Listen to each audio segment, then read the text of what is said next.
Sir water యొక్క ప్రాముఖ్యతను తెలుపుతూ మీరొక బుక్ అనేది పబ్లిష్ చేస్తా ఉన్నారు.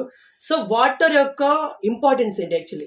సో, వాటర్‌కి మానవానికి ఒక అవినావ సంబంధం ఉంది. అదేవిధంగా మనం చూసినప్పుడు వాటర్‌కి ప్రకృతి కూడా ఒక అవినావ సంబంధం ఉంది. ప్రపంచవ్యాప్తంగా మనం చూసినట్టయితే వాటర్ లేకుండా మనం ఏ జీవం గూడా ఇవాళ జీవించడానికి అవకాశం లేదు. కాబట్టి వాటర్‌కి భారతీయ సంస్కృతికి అదేవిధంగా మనం చూసినట్టయితే మిగతా రిలీజియన్‌కి సంబంధించిన దాంట్లో మనం చూసినట్టయితే వాటర్‌కి ఒక చాలా దగ్గరి సంబంధం ఉంటుంది. సో, మనకందరికీ తెలుసు వాటర్ లేకుండా మనం ఎవరు కూడా జీవించలేం. దీంట్లో భాగంగానే నేను రాసినటువంటి the book 'the water spirituality, gender and environmental perspective' అనే పుస్తకం రాశాను. దీంట్లో 3 పర్స్పెక్టివ్స్ ఉన్నాయి. ఒక పర్స్పెక్టివ్ ఏంటిదంటే స్పిరిచువాలిటీ. ఇవాళ స్పిరిచువాలిటీకి మీరు ఏదైనా తీసుకోండి, మనం భారతదేశంలో మనం పుణ్య కార్యక్రమం చేసినా స్పిరిచువాలిటీకి లింక్ అయి ఉంటుంది. మీరు ఇవాళ గోదావరిలో మీరు పుణ్యస్నానం చేసినా, లేకుంటే మీరు మహానదిలో పుణ్యస్నానం చేసినా, లేకుంటే మీరు ఎక్కడ చేసినా ఇవాళ పుణ్యస్థానాలన్నీ కూడా స్పిరిచువాలిటీకి సంబంధించినటువంటివి. కాబట్టి మనం ఆ గోదావరిలో మనం పుణ్యస్నానం చేయడం వల్ల, లేకుంటే గంగాలో మనం మునగడం వల్ల, లేకుంటే ఇంకా ఏదైనా వాటర్‌లో మనం మునగడం వల్ల ఏమవుతుందంటే, మనం చేసినటువంటి పాపాలు కడిగించబడి మనకు ఒక పుణ్యం దొరుకుతుందనేది భారతీయ సంస్కృతి నమ్ముతుంది.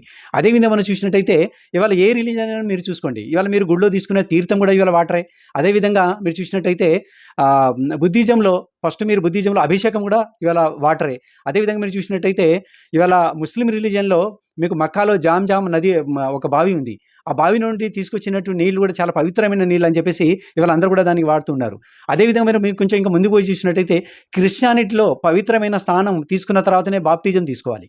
ఆ విధంగా మనం చూసినట్టంటే ఏ రిలీజియన్‌లో మీరు తీసుకున్నా ప్రతి రిలీజియానికి ఒక స్పిరిచువాలిటీ కలిగి ఉంది. అందుకోసం వాటర్ చాలా ఒక ముఖ్యమైన అంశంగా ఉంది. అదేవిధంగా మనం చూసినట్టయితే జెండర్ నా చిన్నప్పుడు నేను చూసినవన్నీ మా సిస్టర్స్ కానీ, మా మదర్స్ కానీ దాదాపుగా ఒక 2 కిలోమీటర్ల దూరం వరకు వాళ్ళు నీళ్ళు తీసుకొచ్చేవాళ్ళు. అంటే భారతదేశంలో ఫెచింగ్ వాటర్ అంటే వాటర్‌ను తీసుకురావడం కుటుంబానికి సంబంధించినటువంటి వాళ్ళ స్త్రీల పాత్ర అయిపోయింది. లేదా స్త్రీల యొక్క ముఖ్యమైన ఒక డ్యూటీలో భాగం అయిపోయింది. కాబట్టి ఈ పుస్తకంలో ఇంకొక అంశం ఏంటిదంటే, ఇంకొక పర్స్పెక్టివ్ ఏంటంటే జెండర్. తర్వాత మూడో పర్స్పెక్టివ్ ఏంటంటే పర్యావరణం. ఇవాళ పర్యావరణంలో మనం వాటర్ గురించి వాటర్ లేకుండా ఇవాళ మన పర్యావరణాన్ని మనం చూడలేం. ఇవాళ బయోడైవర్సిటీని కూడా మనం చూడలేం. కాబట్టి వీటన్నిటికి సంబంధించినటువంటి వాటర్‌కి ఒక ప్రధానమైన ప్రాముఖ్యత కలిగి ఉందని నేను తెలియజేస్తున్నాను. నా పేరు professor Suresh Lal, dean faculty of social sciences, Kakatiya విశ్వవిద్యాలయం.